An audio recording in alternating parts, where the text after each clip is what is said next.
Alright, hello everybody, I am Sale and I'm going to be casting this random VOD for the GOM Classic Season 4 caster tryouts. I have no idea what this game is from, or rather, I just saw right there, apparently this is from the GOM Classic Season 3 Finals, Jaedong versus Flash. Other than that, all I know is that this is apparently a short game. So, yeah, gonna be checking this out for the first time. Very, very excited, of course. Flash and Jaedong, two absolute titans in Brood War. So this should be good. This should be good. It appears that the map is Othello. I have actually not seen this map in play for a while. I believe it was marginally Terran favored. That's what I was trying to say. And it's just not been used very recently. Anyway, it looks like Jaedong's going to be spawning down here at the bottom right as the blue Zerg, which means his opponent Flash will be at the top right as the red Terran. And Jaedong, fortunately for him, will be scouting in the correct direction. Just taking a look at the overlay, it appears that Jaedong is leading the series 1-0. I assume this is a best of 5. So a small advantage for Jaedong so far in the series, but nothing that Flash cannot overcome. Now, I'm a little bit unused to casting VODs, so I hope you guys will excuse me. I don't actually even know who's going to be listening to this. I don't know if this is actually going to end up anywhere, besides you fine folks judging the caster tryouts. But I usually do all my casts as live streams, so I have like a handy-dandy chat, and I can talk to viewers and stuff. But I'm going to have to fly solo here today. Oh, it looks like Scouting SCV is going to come out for Flash. It's actually going to see the Overlord, so he knows he's going in the right direction. He's going to poke over. Otherwise, so far, everything is standard in both players' base. We got the barracks going up at the top of the ramp, and it looks like a 12 hatch coming out for Jaedong. So let me just have a think about this map. It seems to be fairly standard 4-player map. There are some gas bases kind of on the inside of the map with some ridges on top of them. I guess that's sort of why it's good for Terran. They can kind of move out and take that position, and it kind of walls off part of the middle of the map. Although that's less of a problem in TBZ, I think, more of a problem in TBP. And interestingly, Jaedong has actually gone for his gas before pool. Am I seeing this correctly? Yeah, it looks like he has, which means this is going to be a pretty hardcore 2-hatch Muta build coming out, and we have some shadowed warriors here. Hey, there's the lights. Hey, white guys. Sup. Unfortunately, I can't quite read that. Oh, it said we heart Nick and GOM at the top line. I didn't catch what the second line said. Yes, we do indeed heart Nick and GOM.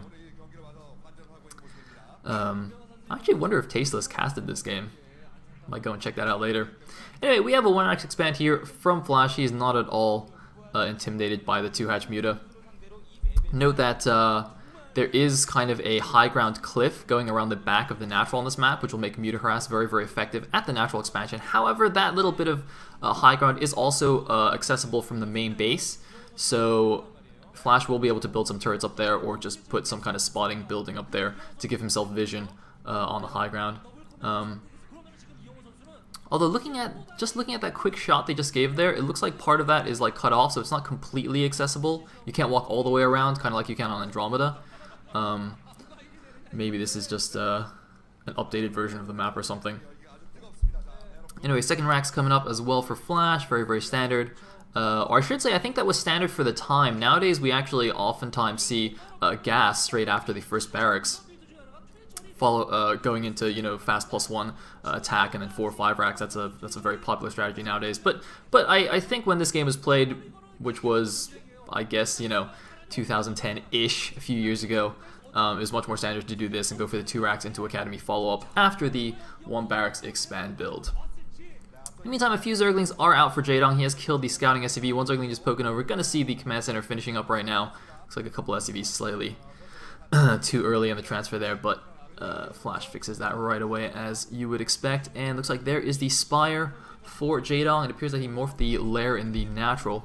Didn't pay attention, didn't notice that earlier. And we do actually have a number of Zerglings coming out. This is a very common move to do when you're going 2-hatch Muta, is just before you start saving up larva to make all your mutas, you actually make a whole bunch of Zerglings. You run into the Terran's base, try and kill as many Marines as you can, and Flash actually somehow sees this coming. I don't know what kind of magical game sense is going on here, but Flash somehow realizes all the Zerglings are coming, even though he only sees 6, even though Jaedong is smart enough to only show him 6 Zerglings. I guess because I really don't know why he suddenly decided to pull back up the ramp, but it's just fantastic game sense here by Flash. I'm trying to figure this out, how he knew this was coming.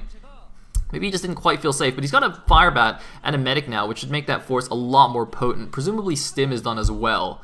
So that will definitely help a lot. And he's got the SCVs there for some emergency buffering. But hold on, looks like the Lings are going in. There's a second Fire Bat at the top of the ramp, but it's not actually coming down to help fight. The second Fire Bat will be absolutely key, but it looks like Jaedong... it looks like Flash has kept most of his Marines alive so far, but there's still a lot of Zerglings coming in, and there they go. They're going to grab a couple more Marines here, and one of the things is, if Flash makes too many Fire Bats, obviously when the 2-hatch Muta comes in, he's not going to have nearly enough anti-air to deal with that, and the Mutas, as you can see, are popping here. All 6 larvae are morphing at the same time. Those are 6 Mutas on the way. The Engineering Bay is not even halfway done, but I think... the Engineering Bay does build very quickly. Turrets do build very quickly. It might barely be in time. I don't know. This is going to be very, very close.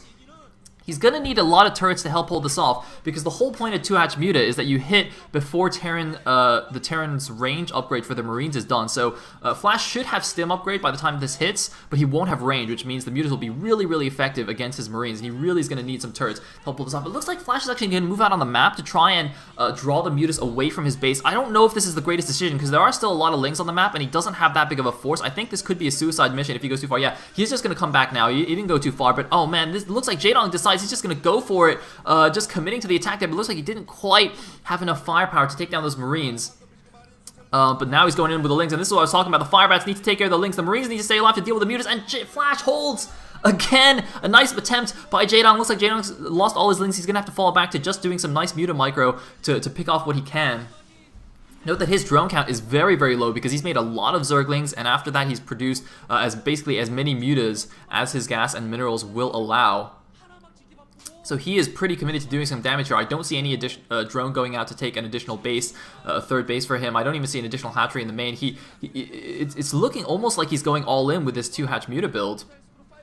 We'll probably have to build a few Lings to support these as well on the ground, but let's see how much damage he can do. Looks like there's actually not that many turrets up just yet. This one turret in the main in the natural is going to fall. A second turret in the back is going to complete, but there is a bit of exposed mineral line here at the bottom, as you can see, and the Marines have to be careful too. If they stay under the cliff for too long, the Mutas can easily pick them off from the high ground, and Jaedong just showing some of his awesome Muta micro right here, grabbing a couple of SCVs, grabbing a Marine. I think range upgrade should be done for these Marines by now, so they will have a little bit of a better chance, but oh man, the Marine count is really, really low, and it looks like there's not enough Marines. No, some more Marines coming out. Oh man, Jaedong, I don't think he even lost a Muta right here. Looks like it's 11 Mutas against only 9 Marines. Wow, that's a handy little overlay right there.